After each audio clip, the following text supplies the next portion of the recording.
بەناوی خۆی بەخشندە و میهرەبان سڵاوتان لێبێ بەڕێزان بازار و دۆخی ئابووری هاوڵاتیان ئەوەی لە هەرێمی کوردستان دەبینرێت ئێستا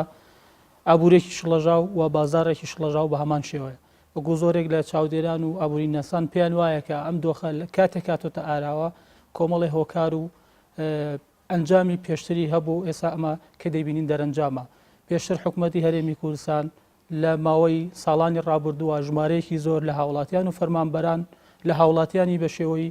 فەرمانبەر و بەبێ پلانێکی ورد دامەزراندووە و موچەخۆری کردوون و لە سێکتەرەکانی ئیداری حکوومەتی هەرێمی کوردستان بە بوارە جیاوازەکانەوە بوونەتە موچەخۆر ئەم دۆخەش کاتێک بار و دۆخێکی تری هات بەسەرا و بڕینی موچە و کەمکردنەوەی موچە بە شێوەیەکی زۆری لەکەوتەوە بارگرانێکی قورسر و لە ناکاوی هێنا بەسەر هاوڵاتیانە کە ناحکومەتی هەرێمی کوردستان دەسەڵات و هاوڵاتیانی چاوەڕێی بابەتێکی وهایان نەدەکرد ئێساوەی دەبینرێت جگە لە بارودۆخێکی سیاسی کە بەسەر بارودۆخ ئابوووریەکەەوە هاتووە و ئەو جەنگ و ملانیش کە لە ناوچەکەدا هەیە ئەو نەیتر ئەم بارگرژی و ئاڵۆزیانەی زیاتر خورسیر کردەوە بەسەر شانی هاوڵاتیان لە هەرێمی کوردستانە ئێمە مانەوێت لە بەرنامی پرسی ئەمڕۆ لەسەر ئەو بابەتە بدوێن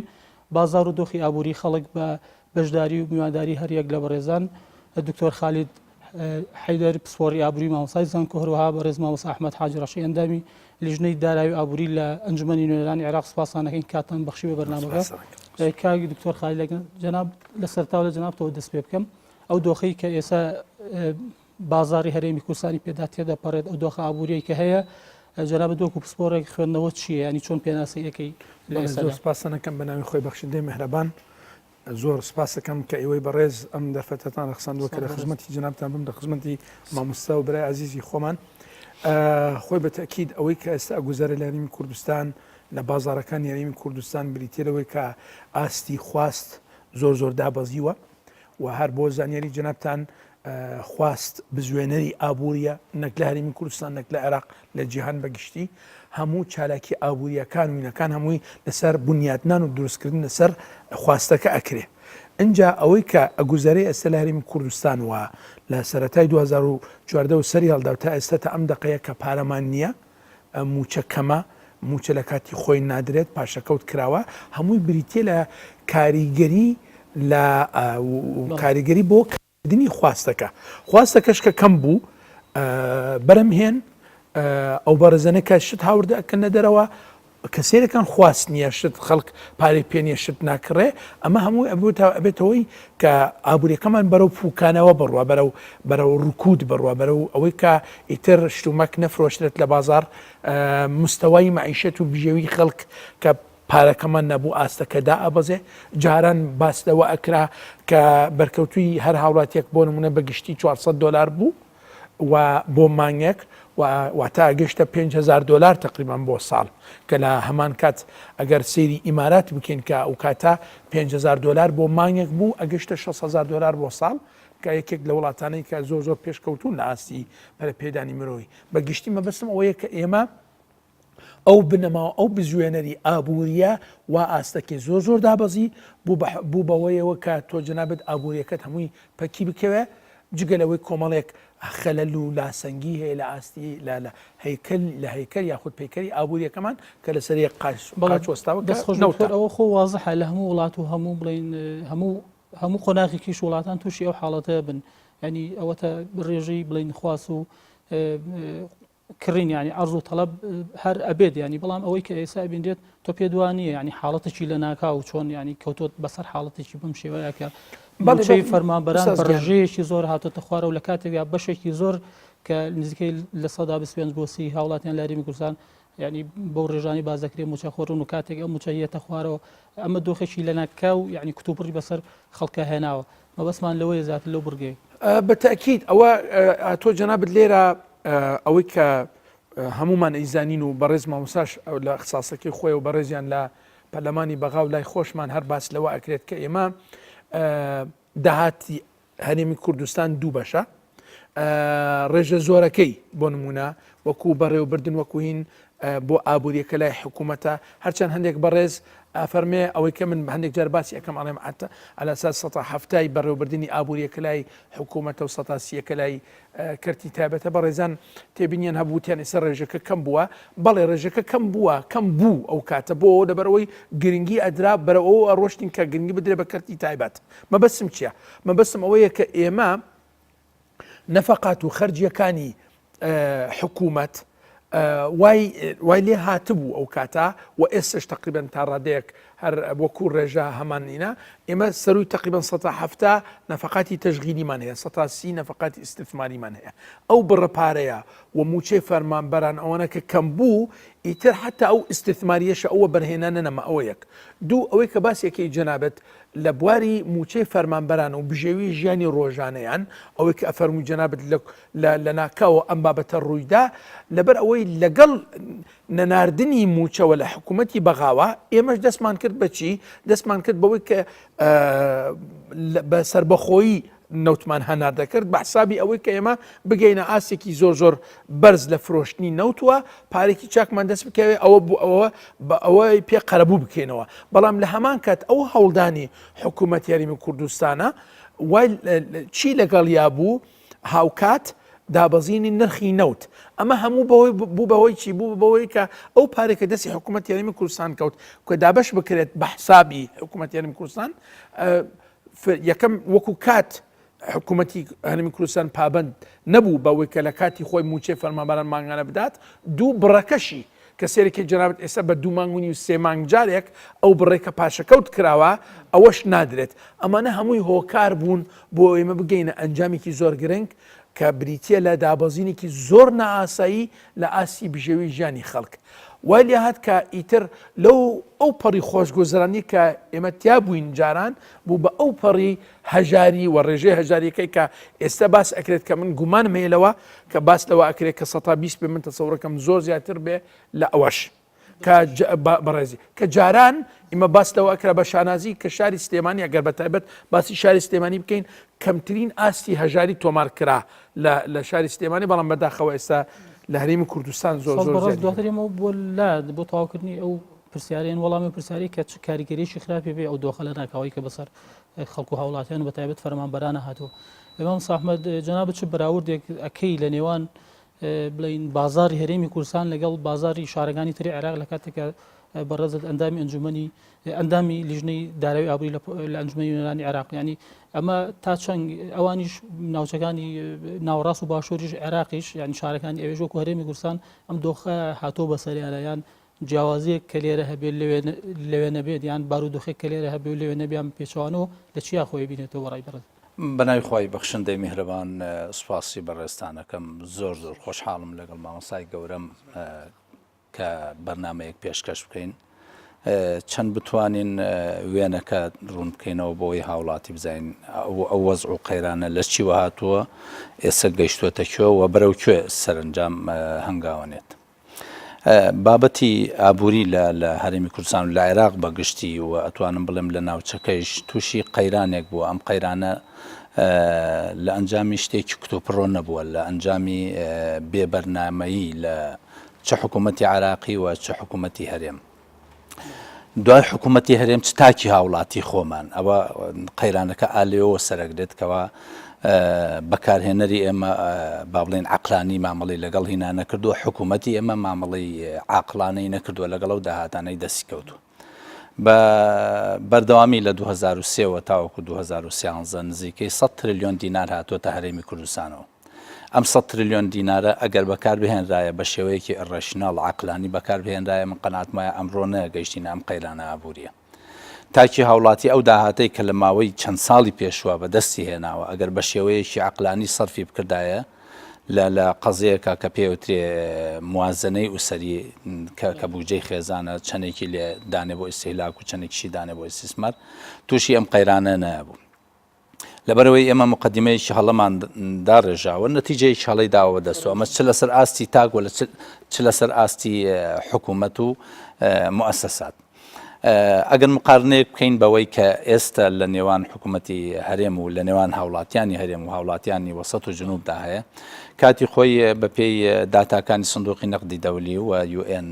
ئیعلانیان کردبوو کە ڕێژەی هەژاری لە نێوان لە سا 3 بۆ 13 لە هەرێمی کوردستان کەمترینی لە سلێمانیا بوو کە لە سا 3 بوو زۆرترینی لە هەولێر و دووە کاگاشتە 9 بۆ 13 بەڵام لە نەخێر لە وەسەط و جنوب لە سا 18 تێپەڕاند بوو و هەندێک شوێن گەشتبووە لە سا 40 ڕێژەی هەژاری.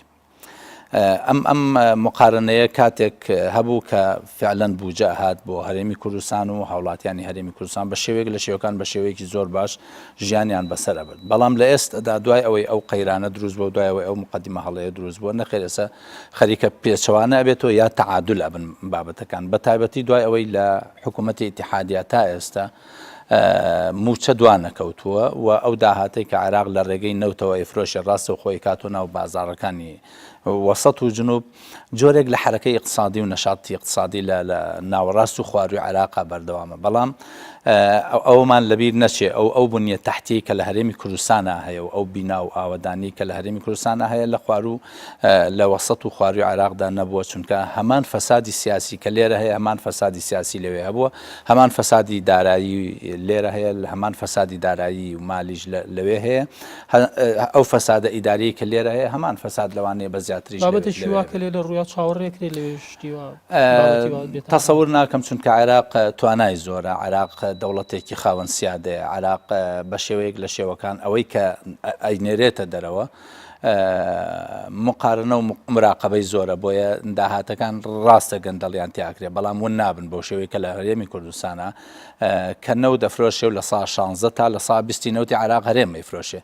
بۆ هەرێم ناتوانێت بە لە سا 20 فرۆشتنی نەوت لە سا 7 یا لە سا 12 بۆ خۆی دابین کا کات خۆی هەر ئەوەندە بووجە هات بەڵام عێراقەوەی کە ئەیفرۆشێ لە سا 83ەکەی کە ئەفرۆشێ بەو بڕەپارەوە بە هەندێک احتیاطاتی نەقدی کە لەوە پێشەی بووە بەمە موچەی هاوڵاتیانی پێدابین کراوە و دەوائر و کاروبارەکانی حکوومەتیشی پێ بەڕێکرێ کەواتە ئەوەی کە لە هەرێم ڕووی داوە بە بڕوای من دوورە لە حکوومەتی اتحادیە ڕووبدا ئەو بەراوردێک کە بەڕێزت باسێکی لە نێوان وەکو وەڵێکی خەریکە وەکو یەکسانەی لێت ئەگەر پێشتر بەو شێوێنەوە هەرێم بڵین باشتر بووە لە باشوور و بڵین ناوەڕاستی عێراق ئێستا خەریکە ئەگەر بەرەو پێشش نەچوو بێ بڵین عێراق لە هەرێمی کوردستان وەکو یەکی لایەتووە ئەمە لە هەموو بڵین پارێزگاکانی عێراق پارێزگا تا پارێزگا فەرقخە هەندێک پارێزگا هەیە ڕێژەی فەقرتەیە زۆر زۆرە بۆ نمونە موسەناب ڕێژەی فەقرتەیە زۆر زۆرە لە بەغدا کەمترە مەسەلەن لە بەسرە کەمترە ئەو شارانەی کەوا ئیش و کاری تیا هەیە ئەوانە ڕێژەی فەقیری تیان ناکەمدە لەو شارانەی کەوا ئیش و کارتیانە نییە بۆ نمونە هەندێک محافظ نەجەف و کەربەلا ئیشتیانە هەیە بە حکمەوەی سیاحی دینی ئیسفادە لێەکەن مەسئلەی مینا و مەسئلەی سەناعەت لە بەغا زۆرترە و تیجارە زۆرترە ئەمانە حرەکەی اقتصادی تیانە نەشیترە ئەوەم شتێکی کە هەیە لەبیرم نەچێ ئەوەیە ئەو مەسئلەی نزوحی کە لە وەسەط و جنوب بەرەو هەرێمی کوردستان کاتی خۆی دروست بووە ڕێژەی ئەو پارانەی کەوا با بڵێن ئەوانەی کە هاتوونەتە هەرێمی کوردستان جۆرێک لە حرەکەیەکی اقتصادی داوە بە هەرێمی کوردستان ئێستا تەخەوفێک هەیە کە فعلەن ئەگەر ئەمانە بگەڕێنەوە شوێنەکانی خۆیان یعنی ئەو 1.5 ملیۆن و 2 ملیۆن کەسە بگەڕێنەوە کە ساڵانە چەند تریلیۆنێک دینار هاتوۆتە ناو هەرێمی کوردستان و سەرف کراوە ترسێکی دیکە هەیە کە وەزعی هەرێمی کوردستان لەوەش خراپتر بێت زۆر باشە دەست خۆش دکتۆر باسی ئەومان کرد پێشتر ئەو حاڵەتە کتوپڕی ینی با ناوی بنی حاڵەتی کتوپڕ لەوەی کە بە شێوەیە کە نرخینەوە دابەزێت حکوومەتی هەرێمی کوردستان بڕیاری سەر بەخۆی فرۆشتنی نەوت دەدات بە هەمان شێوە نرخینەوە دابەزێت و جەنگی داعش و بڵین ئەو بابەتە کە دێتە عێراق و سووریاوە تووشی قەیرانێکی داراییە بێ لەگەڵەوەی کە پێشتر تەراکومی بڵین گەندەڵی و فەسادێکی زۆر لە ئیدارە و بەڕێوەبردندا کراوە ئەمە کە حاڵەتی تووپڕ دێ بەسەر ئەم بارودۆخە ئابووریە لە هەرێمی کوردستان ینی تەسەورەکرا شێوەیەکی نۆرماڵ و ئاساییە یان تەسەورەکەرە لە ژێری هەموو قەیرانە قورسە کە بەسەر هەرێم داهات بازار زیاتر شڕ لە ژاوتر بووە نا ئوستازگیان خۆی بە تەکید ئەمانەی کە باست کرد جنابتان هەمووی کاریگەری نەرێنی هەیە لەسەر ئابووری نەک بەسەر هەرێمی کوردستان هەر ئابووریەک بکەوێتە ژێر ئەم هەموو فشارە بەڕاستی وەزعەکەی تێکەچێ یعنی تۆ جەنابەت لە بواری ئەو با بڵێنی سەربازیەکە لەبەری ئەوەی پارەکەت ئاراستەی بەکاربردن و خۆشگوزەرانی ئەو بابەتانە بڕوا تۆ جەنابەت بەرەو سەربازی و ئەسکەری و شەڕ و ئەو بابەتانە بەرگری کردن ناچێ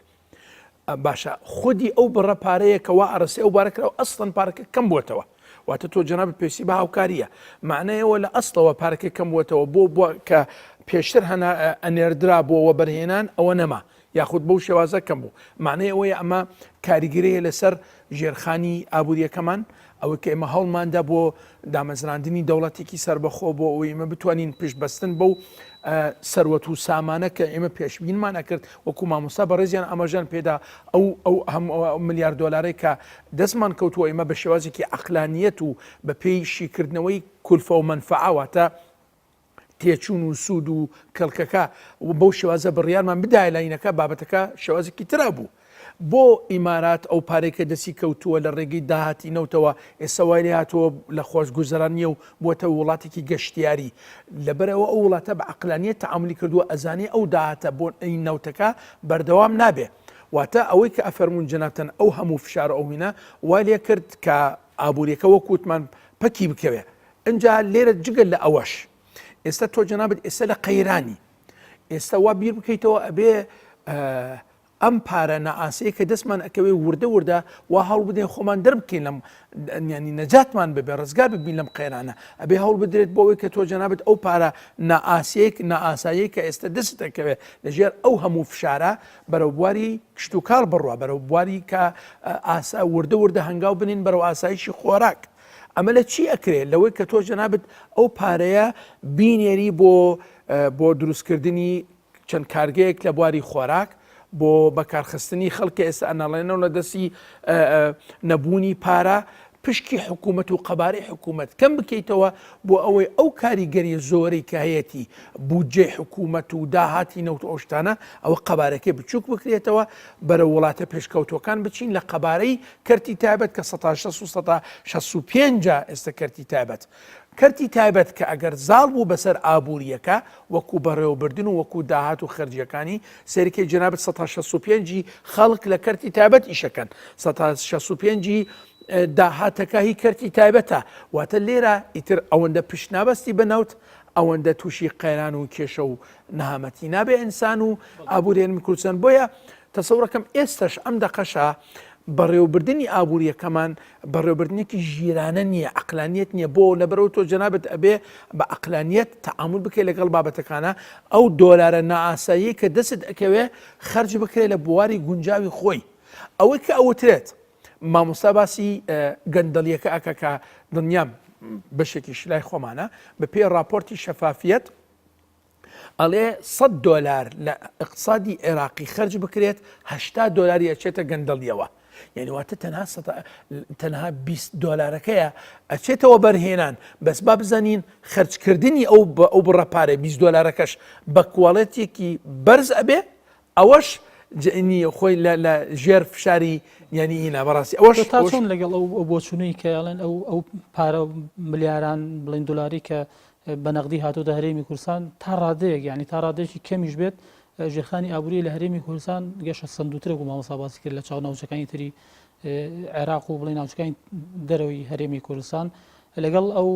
ئاوارە و پەنابرانەی کە ڕویان کردوتە هەرێمی کوردستان ئەوانیش زیاتر چۆنەڵێ پارێکی نەقدیان پێ و بازارەکانیان تا ڕادەیەک بژانێتەوە ئەگەر ئەمە وایە چاوەڕێی بڵین چۆنەڵێ شڵەژانێکی زۆر گەورەتر لە بازار و ئابووری ئەکرا لە هەرێمی کوردستان ئەگەر ئمە باسی پرسیارەکەی جنابتان بکەین بە سێ بەشەوە بەشی سێم دوایین کە لە داهاتووکەیە بەشی ئەو دوو بەشی کە باسە جناب کرد ژێرخانی ئابووری و ئاوارەکان ژێرخانی ئابووری تۆ جنابت ئەبێ ینی ئەو پارێکە دەست ئەکەوێت لە ئاوارەکان وە تەسەوڕ ناکەم ئەوەندە بێت کە تۆ جنابت خەریکی بنیاتنان و دروستکردنی ژێرخانی ئابووری بی ئەوەشان بەوە بڵێ مەبەستم تۆ جنابت بۆ بنیاتنانی ژێرخانی ئابووری کەسمان ناتوانێت ئینکاری لەو بکە کە ئێستا یاخود تا 2014 ژێرخانی ئابووری هەرێمی کوردستان زۆر باشتر بوو لەوەی کە پێشتر بوو لە نەوەدەکانی سەدەی پێشوو کەس ناتوانێت نێنی ئینکاری و ئەم بابەتە ئینکاری بکات بەڵام ئەوەی کە ئێستا ئەگوزەرێ نەخێر ئێستا وەک وتمان پارە بۆ بەرهێنان نییە کە تۆ جنابەت ئێستا پێویستی بەوەی کە ژێرخانەکە بە قووەتر بێ ژێرخانێکی باشتە بێ بۆ تۆ جنابەت هەنگاو بەرەو سربەخۆی بنێ ئەمە یەک دوو ئەوەی کە ئەفەرمووی بەڕێستان ئاوارەکان کە باسمان کرد بنەما و ئەساسی خواست ئەوەی کە پارە بخرێتە بازار و بازارەکەت بۆ بجوڵێنێ ئەو بەڕێزانە ئەگەر بگەڕێنەوە بۆ شوێن و شارەکانی خۆیان دڵنیا بن جەنابتان چەند ئێستا ئابووری هەرێمی کوردستان و بازارەکان لە ژێر فشارەکان ئەوەندە فشارەکە زیاتر ئەبێ بۆ لەبەرەوەی تۆ جەنابەت دڵنیا بە لەو کەسانە ئەگەر هەر کەسێک مانگانە 100 دلاریش خرج بکە واتە تۆ جەنابەت مانگانە ئەگەر 2 ملیۆن بێ واتە 200 ملیۆن دلار ئەخرێتە بازارەوە ئەوە بازارەکەت بۆ ئەجوڵێنێ واتە ئەوانەکە ڕۆشتنەوە تۆ جەنابەت لە جوڵەی ئابوووریەکە 200 ملیۆن دلار کەمە بێ ئەمە بە گریمانە 100 دلار دڵنیا بن جەنابتن ئەو کەسانەی کە هاتوونەتە هەرێمی کوردستان وەکو ئاوارە پارەی ناڵێن پارەی زۆریان پێ بەس پارەیان پێە یعنی تەسەوڕەکەم بە 200 و 300 و 400 دلاریش پارە خەرج بکەن لە کرێی خانوو لە خواردن و خواردنەوە بابەتان ئەمانە هەمووی بابەتەکەت بۆ ئەجۆڵێنن بازارەکەت بۆ ئەجۆڵێنن اینجا ئەگەر بێنە سەر ئەم بابەتە بەگشتی بەڵام هەرێم حکوومەتی هەرێمەڵە باگرانشی گەورەمان کەوتە سەر بەوەی کە ئاوارەیەکی زۆر دێت ینی لە کاتێکە بەشێک لە ڕێکخراونی و دەوڵەتەکان هاوکاری بڵین هاوکاری ئەو ئاوارانە ئەکەن ینی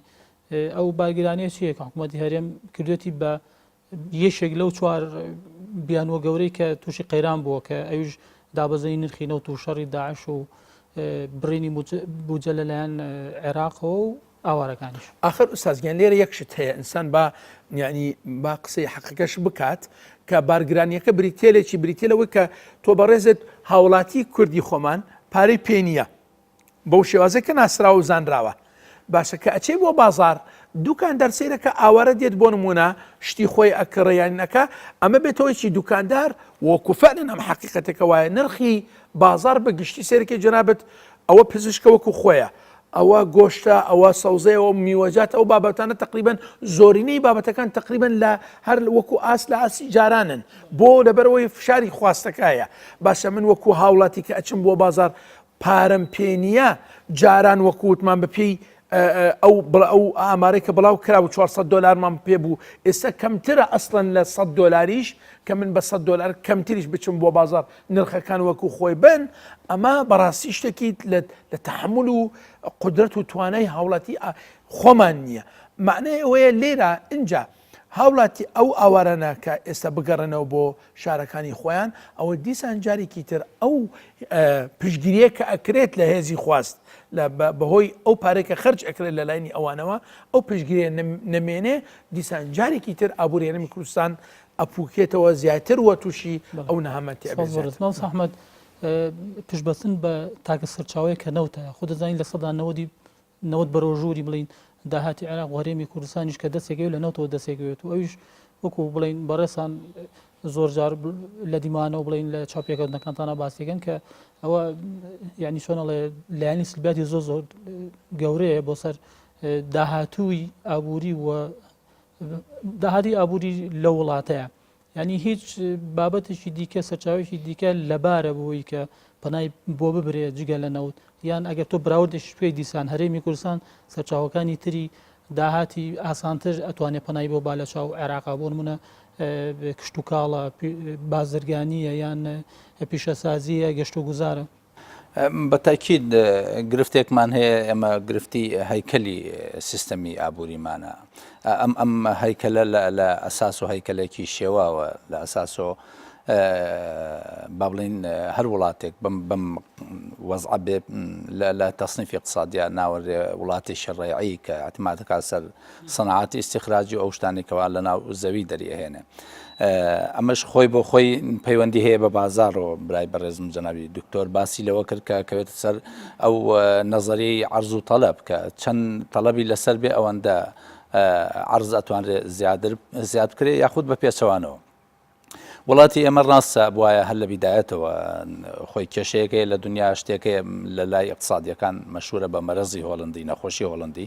هۆڵندا لەسەر ئەساسی نەوت یەکەم جار مامەڵی کرد کاتێک کە سەیرەکە زۆر گرنگی داوە بە نەوت هەموو سێکتەرەکانی تری پاشەخشیان کردووە پوکاونەتەوە لەسەر حسابی نەوت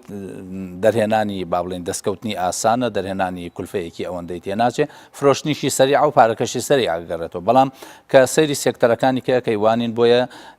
بەم ئیتیجاها هۆڵندا ڕۆژ تا تووشی ئەو نەخۆشیە بوو لە عالەما مەشهورە بە مەڕەزی هۆڵند و زۆر وڵات ئیسفادەیان کرد لەمە لەوانن نەروێژ مەسەلەیەکێکە لە وڵاتانەی کە نەوتی زۆرە بەڵام ئەم نەوتەی کە دەرهێنا تەنها داینا بۆ احتیاطات و داینا بۆ بنیەی تەحتی وڵاتەکە کە ئێستا خاوەنی نزیکەی 400 میلیارد دۆلارە و بۆ ناتوانێت لە هەمان کاتە سوود لە هەموو سەرچاوەکان بەتەکید باسمان کرد ئێمە باسمان کرد ئێمە هاوڕابووین لەگەڵ برای بەڕێزم جەنابی دکتۆرە کە ئێمە نە حکوومەتەکەمان ڕێشناڵ بووە عەقلانی مامەڵەی کردووە نە با بڵێن مستەلیەکان کە تاکی هاوڵاتی بۆ بۆیە ئێمە لە ئەساس و کێشەی مالمان نەبووە یعنی لە ئەساس و لە هەرێمی کوردستان و لە عێراقشە کێشەی نەبوونی مالمان نەبووە کێشەی ئیدارەی مالمان هەبووە هەر وڵاتێک ماڵی هەبێ و ئیدارەی ماڵی نەبێ ئەوە بەتەکید تەسنیفەکرێ بە وڵاتێکی فاشیل حکوومەتی هەرێم لە ئەساس حکوومەتێکی فاشیل بووە لە بەرەوەی پارەیەکی زۆری بەدەست هاتووە بەس نەیزانێت چۆن ئیدارە باش نەیزانێت چۆن ئیسtismاری بکە لە ئێستادا کێشەکە دووقات بۆ تۆ یعنی بێژگە لەوەی نازانین چۆن ئیدارەی مالەکەمان بین ئەسڵی مالەکەشمان نەماوە ئێستا کەم بۆ تۆ بە ڕێژەیەکی زۆر بۆیە دوو کێشە ئێستا ڕویان کردووەتە تاکی هاوڵاتی و حکوومەتی هەرێمی کوردستان ئەمە ئەوە بڵێم هەندێک لەو سێکتەرانە زۆر جار باسەکرێن کەوا بۆ فرە سێکتەر نەکەین هەموو سێکتەرێک پێویستی بە بنیەی تەحتی هەیە هەندێک لەو سێکتەرانە یەک لە یەک جیاوازن و هەیانە ئیستیجابەی سەریع هەیانە ئیستیجابەی سەریع نییە ئیستیجابەیەکی زۆر خاوەیە بۆ نمونە ئێستا ئەگەر حکوومەتی هەرێم پەنا بەرێتە بەر پیشەسازی دەرەقەتی دوو دەوڵەتی ئەقلیمی نایە لە تەنیشتی وەکو ئێران و وەکو تورکیا کە ئەمان اقتصادیان بە شێوەیەک پێگەیشتووە کە بە هەموو شێوەیە دەتوان فشار بخەنە سەر ئەو سەناعەتەی لە هەرێمی کوردستانە دروست بێ و لەبەرەوەی نظامی اقتصادی متەکامل نەبووە نظامی اقتصادی لە هەرێمی کوردستان نظامێکی گرێدراوە هەر گرفتێک لە وڵاتانە دروستە بێ ڕاستەخۆ نەقڵەبێ بە ناوخۆی هەرێم و ئەمانە ئەتوانن هەر سەناعەیەک لێرە دروست بێ با بڵێن کێشەیەکی گەورەی بۆ دروست بێ و شکستی پێبێن باز لە سێکتەری کشتتوکاڵی ئەکرێکەوە گرنگیەکی ئەوتۆی پێ بدرێ سێکتەری کشتتوکاڵی ئەساسیاتی سێکتەری کشتتوکاڵی بریتیە لە زەوی کە تا ئێستا زەوی بە شێوەیەکی وا ئیتفا نەکراوەتەوە خەڵک لە دۆنمە و دو دۆنما بەڕاستی زەراعەت بەرهەم نایەنرێ ئەوەی بتوانین بەشی ناوخۆی خۆمان دابینکەین و بیشتوانین سادراتی لێ بکەین تا لە داهاتەکە ئیسفادە بکەین یەکەم کێشەی زەویزارمان هەیە تا ئێستا خاڵی دووەم کێشەی ئاومان هەیە ئێمە لە ئێستادا کێشەی نەود هەیە لە منطقە بەڵام دڵنیابن چەند ساڵی داهاتوو کێشەی ئاویشمان بۆ دروستە بێت چونکە سەرچاوەکانی ئاو لە هەرێمی کوردستان هەمویان لە دەرەوەی هەرێمن فواد قاسم ئەمیر کتێبێکی نووسیوە بە الموازنة المائية في العراق باسی ئەوە کە تا ئێستا لە عێراقا شتێک نییە بە ناوی موازنەی مائیوە ئایا چەندێک ئاو دێتە ناو عێراق یا چەندێک ئاو دێتە ناو هەرێمی کوردستان ئێمە چەندێکمان پێویستەوە چەندێک کورتهێنانمان هەیە لەم ئاوە یا چەندێک فایزمان هەیە ئەگەر فایز و زیادەمان هەیە ئەوە وەکو سلعەیەک مامەڵەی لەگەڵاکەین و ئەتوانین داهاتی لێ ئیسفادە ئەگەر کەممان هەیە لە چ سەرچاوەیەکی ترۆ ئەوەندە ئاو بۆیە مەسئلەی بنیەی تەحتی مەسئلەی کشتتوکاڵی تەنها بریتیە نییە لەوەی زەویەکە هەبێ و تراکتەرێک بێنە بیکێڵە و تۆی تێکە و ئین بێ مەسئلەی زەوی ئەبێ یەکلا بێتەوە مەسئلەی ئاوداری با بڵین موازنەیەکی دقیقمان هەبێ بۆی دوایی سەناعاتی تەحویلی گرنگە لەم مەسئلە بۆ نمونە تۆ گەنم بەرهەمهێنی ئێستا گەنمی جوتیارانی 2014 و 2015 و 2016 دراوە بە حکوومەتی عێراق ئەگەر سەناعاتێکی تەحویلی سەناعاتی غیزایی هەبوایە بۆ نمونە ئەو گەنمەی کە ئێمە بەرهەمی ئەهێنین بمانتوانیا بیگۆڕین بۆ چەشنەکانی خواردن چۆن لە تورکیا ئەگۆڕێ بۆ ماکەرۆنەوە ئەگۆڕێ بۆ ساوەر و ئەگۆڕێ بۆ شتەکانی دیکە ئەگەر لە هەرێمی کوردستان بتوانین گەنمەکانمان بگۆڕین ئەمە کێشەیەکە لە هەرێمە کاتێکە ئەڵێن بنیەی تەحتی نەبووە کاتێکە ئەڵێن ئیحتیماماتی نەداوە بەم قەزیانە ئەمە هەر ئەگەڕێنەوە بۆ ئەو بیدایەتەی کەوا حکوومەتی هەرێم حکوومەتێکی عەقلانی نییە حکوومەتێکی بێپلان بووە حکوومەتێک بۆ لە ئەساسۆ بە شکست دەستی پێکردووە بۆیە نەتیجەی مقدمەی شکست هەر نەتیجەی شکستە دابەدەسەوە بۆیە چاوەڕێ ناکرێت دێمە سەرەوەی سێکتەرێکیکە هەیە زۆر باز لەوەکرێت سێکتەری گەشتیاری سێکتەری گەشتیاری بۆ هەندێک کللتور ناشێ بەڕاستی بە تایبەت کەلتوری کوردەواری و کەلتوری لای ئێمە جۆری سێکتەری گەشتیاریەکان ئایا سێکتەری سیاحەی دینیە سیاحەی تەرفیهیە سیاحەی تاریخیە هەر کام لەم سیاحانە خۆی بۆ خۆی جۆرێک لە نەخۆشی لەگەڵایە ئەگەر سەیری ئەو دەوڵەتانە بکەین دەوڵەتێکی وەکو تورکیا یا دەوڵەتێکی وەکو لوبنان کاتێک کە احتیمامەدا بە سیاحە جۆرێک لە بەهاو کەلتور لە دەسەدا مثلەن ئێمە لە عێراقدا ساڵانە نزیکەی 7 ملیۆن کەس سەردانی مەزارە شیعیەکانەکەن بەڵام تا ئێستا بە بۆنەی بوونی مەرجعیەتەوە کە ڕێگرە لەوەی ڤیزە لەو زیارەتکارانە وەرگرن چونکەوە بە قەزەیەکی دینی سەیری ئەکا لای ئەو جۆرێکە لە گوناح کە کەسێک بە نێتێکی پاکۆ دێت بۆ ئەوەی زیارەتێک عیبادەتێک پەرست شتێک جێبەجێ بکە تۆ پارەی لە بسەنێمە قورسە بە نیسبەت مەرجعیەتەوە بۆی تا ئێستا نەماتوانێت لە کاتێکا سعودیە بۆ حەجکردن لە ئێستادا زەریبەی خستوتە سەر سەردانی عەمرەکاران و سەردانی حاجیکاران و ساڵانە 6,000 فرسەی عەمەل لە حەجا دروسە بێ و ملیارها دۆلار بۆ سعودیە گەڕێتەوە کە ئەو هاوڵاتەی کە ساڵانە لانی کەم ئەو هاوڵاتەی کە ئەچێتە سعودیە لانی کەم دەوەرەقە سەرفەکە لانی کەم اینجا چەند قاتی کەرۆ بزانە لەم هەموو وڵاتەوە چەند ملیۆن کەس سەردانی سعودیەکە بە حەج و عەمرەوە ئەو بۆ توانیوەتی ئیسیسماری بکە ئێمە بۆ لێرە ناتوانین ئیسیسماری بکەین بۆ جۆرێک لە کەلتوری ئێمە تا ئێستا نەمانتوانیوە ئەم کەلتورانە بە شێوەیەکی سیسمارکەین کە ئیسفادەی لێ بکرێت بۆ هاوڵاتیان و بۆ حکوومەتەکە زیاتر بڵین ئەو گەشت و گوزارە ئەگەر ینی لە ئاسی وڵاتانی دەرەوەشانە بێت ئەوە تا بینین بە تایبەتی ئەم ساڵ ئاسانکاریێکی زیاتر کرا بڵین بۆ هاوڵاتیانی باشوور ناوەڕاست عێراق کە بەرەو هەرێمی کوردستان دێت ینی هەر لەوەش بێ هەرێمی کوردستان نەتوانێت ئەوە بابەتێکە کە فعلەن دوای چەند ساڵە گەیشتنە و قەنەعەتەی کە ئێمە بەهۆی ئەو ئیجراعاتە ئەمنیەی کە هەمان بووە بەشێکی زۆر داهاتمان لە خۆمان کردووە ئەکرێ ئەمە زۆر بە شێوەیەکی ئاسانتر ڕێک بخرێ تعامل لەگەڵ کۆمەڵە شەریکاتی سەفەر و سیاحە بکرێت لە وەسەط و جنوبە کە ئەمانە زمانی ئەو خەڵکە بکەن ئەیهێن ئێمە لەبەر دافعی ئەمنی نەمان ئەهێش بە هیچ شێوەی خەڵکی ناوەڕاست و جنوبی عێراق بێن بە حکمەوەی ئێمە تەخەوفێکی ئەمنیمانە بۆ هاجسێکی ئەمنیمانێ کەەوە حەقی خۆمانە فعلەن هەرێمی کوردستان لەوە کە تا ئێستا ئەمنی هەرێم پارێزراوە جێگەی دەستخۆشیە لە حکوومەتی هەرێمی کوردستان پارێزگای سلێمانی بە تایبەتی هێز ئەمنیەکان توانیویانە ئەمنیەتێکی تەواو بۆ هاوڵاتیان فراهەم بکەن بەڵام ئەم هاجیسە ئەمنیە نەبێتە هۆی ئەوەی کەوا ئێمە زەرێکی دیکە بکەین زۆر ئاسان بوو کە مامەڵە لەگەڵ کۆمەڵە شەریکەی سەفەر و سیاحە بکەن کە ئێوە زمانی ئەو هاوڵاتیانەیەکەن کە لەگەڵ خۆتان ئەیهێنن و ئەبێ بگەڕێنەوە چاودێریان بکەن فڵان بێ فیسار بێ ئێمە مانتوانی کوردستان بەشێک لە سیاحە بەڵام سیاحەیەکەوە بەمەرجێ لەگەڵ کەلتوری ئێمە گونجاو بێ نەک سیاحەیەک لەگەڵ کەلتوری ئێمە گونجاو لێرە یەک سازگیان ویستم یەک بۆ قسەکانی بەڕێزیان مامۆستا کەم زیاد بکەم ینی هەر لە مامۆستاگیان لە کەرتی گەشت و گوزار ئێمە ئەتوانین ئیسیفادە بکەین سوود ببینین لە چی بە پێی ئەو دابشکردنی بودجەی عێراق سەتا حەڤەکەی ئێمە و سەتا هەشتا و سێەکەی ئەوانە هەر لە ڕێگەی گەشت و گوزار وەکو بەڕێزیان مامۆستا ئاماژەن بەوەدا کە ئێمە لە ڕێگەی کۆمپانیا گەشتیاریەکان ئەتوانین چی بکەین خەڵکێکی زۆر کە ئەوان سەتا هەشتا و سێەکەیان لایە سەتا هەشتا و سێەکە سێنزە 20 لەو پارەیە بێنی بۆ کوردستان خەرجی بکەن واتە بەو شێوازە بۆ بەڕێوەبردنە عەقلانیە کە جەنابتان ئاماژەتان پێکرد و حەقیقەتەن وایە وای لێکین ئێمە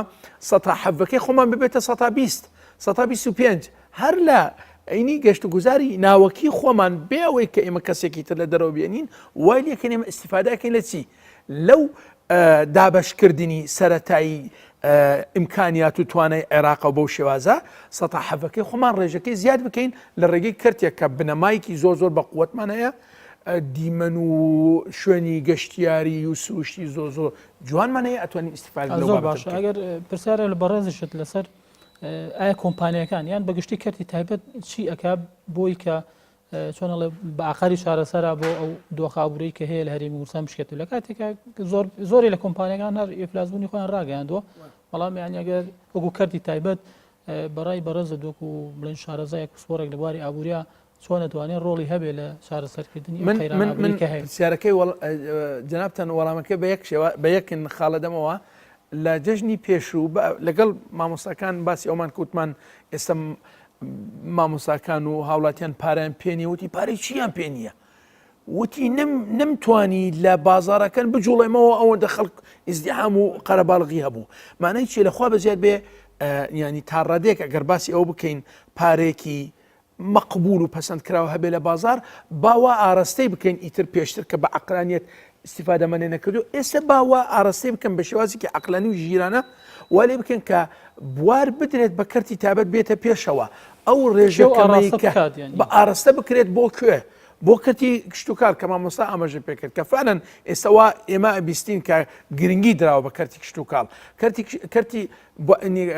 کەرتی تابەت بێتە بواری کشتتوکاڵەوە ئیش بکات. ئێستا باس لەوە ئەکرێت کە کارەبا 16 ساعتە مانگی داهات و خوا نەخواستە ئەبێتە 12 دوایەوە کەمترە بێ باشە بۆ تۆ نایدەی بە کەرتی تایبەت ئەو ئیشت بۆ بکە. ئێمە لە زانستی ئابووری ئەزانین فرۆشەر حەزەکە 24 ساعت دوکانەکەی کراوە بێت وشت بفرۆشێ باشە واتە تۆ جەنابەت فرۆشیاری کارەبات هەیە کارەبا حەزەکە ئەو فرۆشیارە 24 ساعت کارەبا بدات بیدە بە 3-4 کۆمپانیای تایبەت بەڵام بە شەفافیت تعامل لەگەڵ بابەتەکە بکەی بزان 24 ساعت کارەبایەکی بەردەوام و نرخی گونجاوت نابێت بەردەوام ئەوە دڵنیا بن جەنابەتەن کەرتی تایبەت حەزەکە 24 ساعت کە خەدەماتی خۆی بفرۆشێ ئەوە یەک دوو نرخەکە چۆن گونجاوە بێ بیکە بە منافسە و بە ململانە و ڕکابەرێکی شەفاف با بزان کام کۆمپانیا ئەتوانێ بە نرخی گونجاو ئەو ئەمپێرە بفرۆشێ بە هاوڵاتیان دڵنیا بن جەنابەتان لە ئەنجامی ئەو منافسەیە کە ئەکرێت نرخی کارەبا زۆر دابەزێ و بە بەردەوامیش پێشکەش ئەکرێ بە هاوڵاتیان تۆ لە حاڵەتەشی ئاساییە بەڵ ئەوە بوو ئێمە هەر لەم بڵین بەرنامەیەکمان تایبێت کرد ئەڵقێکمان تایب کرد بۆ بابەتە یعنی سپاردنی کەرتە خزمەتگوزاریەکان بە کەرتی تایبەت دیسانەوە خەڵک ینی هینی نییە متمانشی بەوە نییە متماننی ئاخر ئوستازگیان تۆ جەنابەت چی بکەیت خزمەتگوزاری بسپێرێت بە کەرتە تایبەتەکان تۆ جەنابەت بە شەفافیەت تعامل بکەیت لەگەڵ بازاڕەکانی لەگەڵ چالاکی ئابوووریەکان بدرێ بە کەرتی تایبەت و بە ڕکابەری بە منافەسە نەک قۆڕق بکرێت لە لایەنی کۆمپانیەکی تایبەتەوە و ئیتر نرخ بە ئاسایی بە ئەرزوی خۆی دابنێ و ئیتر کۆمەڵ بازارەکەی قۆڕق کردی بێ احتیکاری وابەتە بکە نەخێر بزان چەند کۆمپانیا هەیە 10-12-20 کۆمپانیەت هەیە ئەتوانن ئەو جۆرە خەدەماتە پێشکەش بکەن فەرمو هەر کەسێک ئۆفەری خۆی بۆ بێنێ و ئەیخێنە سەر مێزی گفتوگۆ مناقەشە و کەسانی پسپۆر بڕیارە دەن لە بابەتەکە بۆ هەنگاوی یەکەم با تاقی بکرێتەوە بۆ مانگێک بۆ 2 مانگ کە بینیمان سەرکەوتوو بوو ئەو کاتە بوار بۆ ئەو کۆمپانیە بدرێت بەو 3-4 کۆمپانیا بدرێت ئەو جۆرە خەدەماتە پێشکەش بکەن بە حاڵەتێک ئێستا باسی لەکرێت ینی چۆنەڵێ سیستەمی پاشەکەوتی موچەیە بە شێوەیەکی زۆر ئەوانی بە تایبەتی موچیان هەندێک ڕێژەکەی بەرزە لە کاتێکە ئەوان بۆ پاشەکە و دەکرێت ئەمە تا چەند لە چۆنەڵێ فەلسەفە ئابوووریەکان یان لە ئابووریات جێگەیە بێتەوە یان ئەمە چۆنەڵێ هینێک نییە حکومت ناتوانێت ئەو موچەبدا ئەڵێ ناچار با بڵێن پاشەکەوتێکم ئەمەیە یان فعلا ناتوانێت لە داهاتوو ئەم پاشەکەوتە بداتەوە بە پارەی نەقدیان چۆن ئەتوانێت ئەم قەرزەی کەلایە بتوانێت بە شێوەیەک لە شێوەکان بیداتەوە بەڵێ مامۆستا یان خۆی ینی لەگەڵ تێبینی زۆرمان لەسەر ڕێژەکانی پاشەکەوتکردنی زۆرە ملە یاخود ئیجباری لەبەرەوەی پاشەکەوتی ئاسایی نییە تێبینیەکان زۆرن لەسەر بابەتەکانی مە کاتی خۆی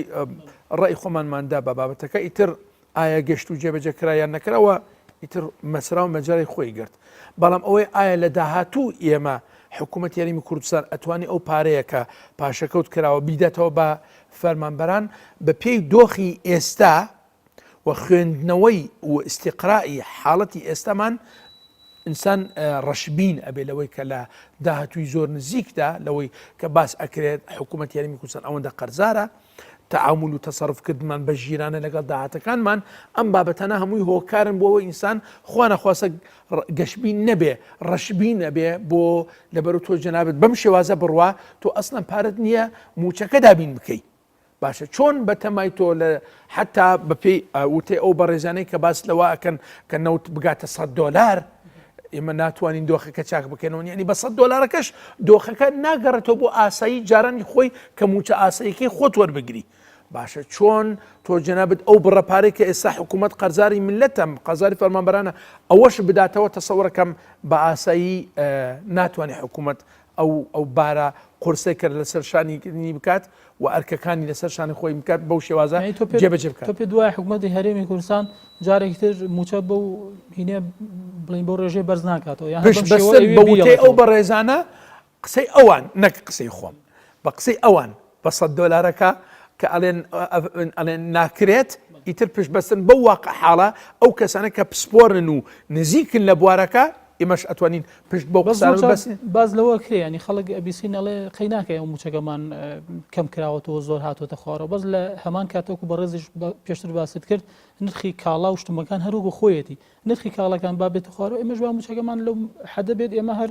چۆنەڵێ ئەتوانین پێ بژین و بژێژیانی ڕۆژانی خۆمانی پێدابین بکەین ئەوە تەنها پەیوەست بەوەیە کە هێزی کڕین زۆرترە لە بازارەکان ئەو هێنانە بەڵێ ئەوەی کە ئێستا هەیە ئەو بڕەپارێک کە هەیە ئێستا بریتین بۆ نمونە لەو هێزی خواستی کەوتمان بۆ نمونە ئاوارەکان بۆ نمونە ئیمکانیەت و توانایان هەیە ئەتوانن شت بکڕن بە تەکید لە هەموو وڵاتێک دەوڵەمەند هەیە کە ئێستا لە کۆمپانیە تایبەتەکانە ئیشەکان ئەوانەی کە ئیشیان بەردەوامە ئەوانش هێزێکن پارەکان ئەخرێتە بازار ئەو وای لێ کە تا ڕادەیەک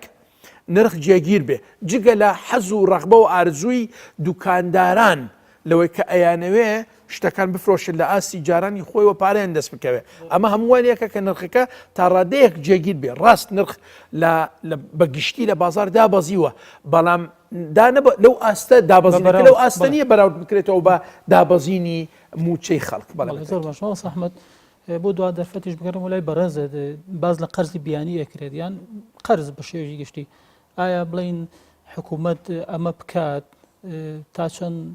قازانجێکا و ئەو هەچەند بابەتەکە درێژە بێت تا چەند زیانی ئابووری بۆ وڵاتەکە بەدوای خۆیدا ناهێنێکەویش چۆنەڵێ مەربوطە بە کۆمەڵێ قەید و بەند و کۆت و بەندی زۆر حکوومەتی هەرێم پێم وایە حکوومەتێکی خاوەن سیادە نیە لەبەرەوەی قەرزکردن بۆ حکوومەتی هەرێم زەحمەتە بە تایبەتی قەرزی مویەسەری دەست ناکەوێت چکە ئێمە قەرزیا قەرزی سیادیە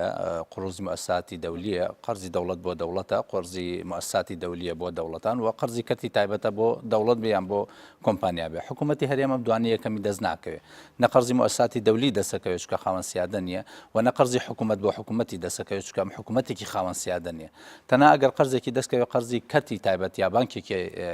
کەتی تایبەتی دەسەکەوێت ئەمانەش فایدەکانیان لە سان نۆ بەرەوژوورترە ئەمەش بۆ حکوومەت دەورنابین ئەو قەرزانە ئێستا عێراق دەستی کەوتون هیچ قەرزێکیان فایدەکەی ناگاتە لە ساسێ بۆ ئەمانە چکە قڕوزی مویەسەرن ئەمە بە شێوەیەکی ئەوەی کە قەرزی دەست ناکەوێت ئەگەر بینە سەر مەسئلەی قەرز خۆی بۆ خۆی قەرز لە هەردوو مەدرسەی کلاسیکیش و مەدرسەی حەداسیەکانە مەدرسەی کلاسیک قەناعەتیان وایە قڕوز ئیرادێکی غیر مەرغوفی هەیە واتە داهاتێکە بەڵام ڕغبەتی لەسەر نییە و داهاتێکی ئیجباری پێوتێ لە مستەلحی اقتصادیەکە چونکە قەرز بە قەناعەتی ئەوان ئەبێتە زەریبەیەک و ئەجیالی قادیمە ئەو زەریبەیە ئەداتەوە بۆ قەناعەتیان وایە حکوومەت نابێت تەدەخل بکات لە ئینا بەڵام حەداسیەکان کنز و مەدرسەکەی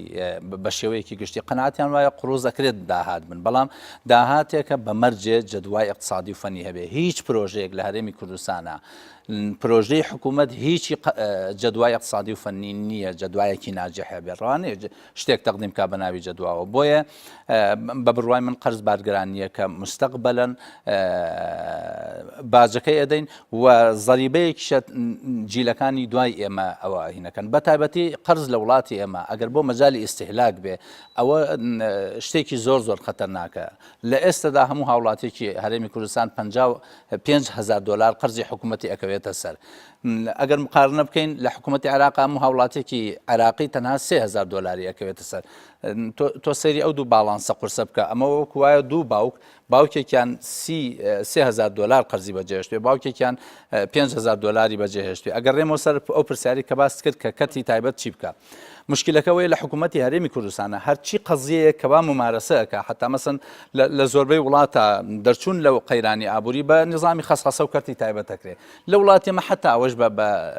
بە شێوەیەکی مشەوە هەکرێ بۆ حزب و قۆرخکاریەکانی حزب بۆ نمونە کەتی کارەبا لە کەتی کارەبا 4 قۆناغە قۆناغی تەولیدە قۆناغی تەوزیعە قۆناغی سیانەیە قۆناغی فرۆشتنەکەیەتی مارکێتنەکەیەتی هیچ حکوومەتێک نابێ مەسئلەی تەولید بەرهەمهێنان بداتە کەرتی تایبەت چونکە ئەو کۆمپانیای قۆرخی سەرچاوەکەیەکە